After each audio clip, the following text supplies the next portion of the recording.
संकल्प न्यूज मराठी माध्यम विश्वसनीय पत्रकारितेचं www.sankalpnews.co.in। नमस्कार, मी कस्तुरी। आपण पाहताय संकल्प न्यूज मराठी। आषाढ महिन्यातील शेवटच्या गुरुवारनिमित्त भुईंज तालुका वाई येथे नुकताच राजे भोसले पाटील परिवारातर्फे सुमारे 400 वर्षांची परंपरा असलेला पीराचा वार्षिक उत्सव सालाबादप्रमाणे यंदाही मोठ्या उत्साहात आणि श्रद्धेने पार पडला। या हिंदू मुस्लिम ऐक्याचे प्रतीक असणाऱ्या पीर साहेबांच्या उत्सवात सर्व धर्म समभावाची एक अनोखी शिकवण देण्यात आली। जिलेबी, मलिदा, डाळ भात यांचा नैवेद्य दाखवून सर्व धर्मभक्त भाविकांना हा प्रसाद वाटप करण्यात आला। मुस्लिम धर्मातील सुमारे 3 पिढ्यांच्या प्रतिनिधींच्या उपस्थितीत हा कार्यक्रम अगदी भक्तिभावाने साजरा करण्यात आला। जात, धर्म, पंथ यावरून दुही माजत असतानाच्या सध्याच्या या धकाधुकीच्या काळात भुईंजसारख्या ऐतिहासिक गावात सुमारे 400 वर्षापासून चालू असणाऱ्या सर्वसमावेशक प्रथा परंपरांविषयी पाहूयात सविस्तर वृत्तांत संकल्प न्यूज मराठीवर। भुईंजचे राजे भोसले पाटील कुटुंबीय म्हणजे इतिहास काळापासून मानाचं समजलं जाणारं एक प्रतिष्ठित आणि महत्त्वाचं घराणं। विविध सामाजिक, सांस्कृतिक आणि आध्यात्मिक प्रथा परंपरांमध्ये या परिवाराला अग्रस्थान असतं। तसंच या कुटुंबियांच्या इतिहासकालीन वाड्यामध्ये पीर साहेबांचंही स्थान आहे। हिंदू धर्मातील सण उत्सव राजे भोसले पाटील कुटुंबातर्फे परंपरेनं साजरे होतातच, पण त्याचबरोबर आषाढ महिन्यातील शेवटच्या गुरुवारी पीर साहेबांचा वार्षिक उत्सवही साजरा केला जातो। त्या निमित्तानं भुईंज परिसरातील मुस्लिम समाजातील सर्वच वयोगटातील व्यक्तींना राजे भोसले पाटील यांच्या वाड्यात बोलवण्यात येतं। या उत्सवास सुमारे 400 वर्षांची परंपरा आहे। मुस्लिम समाजातील नागरिक मुलांनी वाड्यात आल्यानंतर पीर साहेबांची रीतसर पूजा केली आणि मुस्लिम बंधूंनी राजे भोसले कुटुंबासाठी पीर साहेबांकडे दुआ मागितली।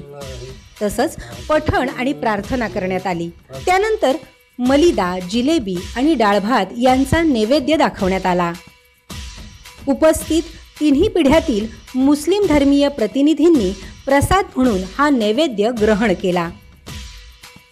प्रतिवर्षी या उत्सवासाठी मोठ्या उत्साहानं मुस्लिम समाज बांधव राजे भोसले पाटील यांच्या वाड्यात येत असतात। तसेच हिंदू मुस्लिम बांधवांच्या एकतेचं प्रतीक म्हणूनही या उत्सवाकडे संपूर्ण पंचक्रोशीतून पाहिलं जातं। परिसरातील अलुतेदार बलुतेदार यांनाही विविध सण उत्सवाच्या निमित्तानं राजे भोसले पाटील यांच्या परिवारातर्फे मान दिला जातो। नुकत्याच झालेल्या बेंदराच्या सणाला मातंग समाजातील कुचेकर यांना मान देण्यात आला। सर्वप्रथम देवीच्या मंदिराला आंब्याच्या पानांचं तोरण बांधल्यानंतर राजे भोसले पाटील यांच्या वाड्याला तोरण बांधण्यासाठी कुचेकर मंडळी येत असतात। त्यानंतर त्यांना शिधा म्हणून गहू, ज्वारी, तेल आणि चटणी यांचा शिधा दिला जातो। तसंच वाड्यातील महिला हळदी कुंकू लावून मानकऱ्यांच्या पाया पडतात आणि त्यांना योग्य तो मान दिला जातो। परिसरातील काही अलुतेदार बलुतेदार मंडळींना देवीची सेवा करण्यासाठी राजे भोसले पाटील कुटुंबियांनी जमिनी दिल्या असून त्याबद्दल संबंधित खंडकरी मंडळी खंड देतात आणि कृतज्ञता व्यक्त करतात। एकंदरीतच भुईंजच्या राजे भोसले पाटील परिवाराच्या रूपानं सांस्कृतिक, आध्यात्मिक आणि परंपरागत प्रथांचं मोठ्या श्रद्धेनं जतन केलं जात असतं। पीर साहेबांचा उत्सव हे त्याचंच एक प्रतीक आहे। पाहूया या उत्सवाची क्षणचित्र आणि उपस्थित भाविकांनी व्यक्त केलेल्या प्रतिक्रिया। यांनी जो पीराचं स्थान आहे त्याचं जे एवढं शिणमणी मोठ्या प्रमाणात केलं त्याबद्दल आम्ही मुस्लिम बांधव त्यांचे आभारी आहोत। तसेच त्यांनी त्यांच्या या घराण्यामध्ये हे चालत आलेलं आहे आणि असंच त्यांनी नेहमी करावं अशी एक आमची इच्छा आहे, सगळ्यांची इच्छा असावी।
पाहिजे.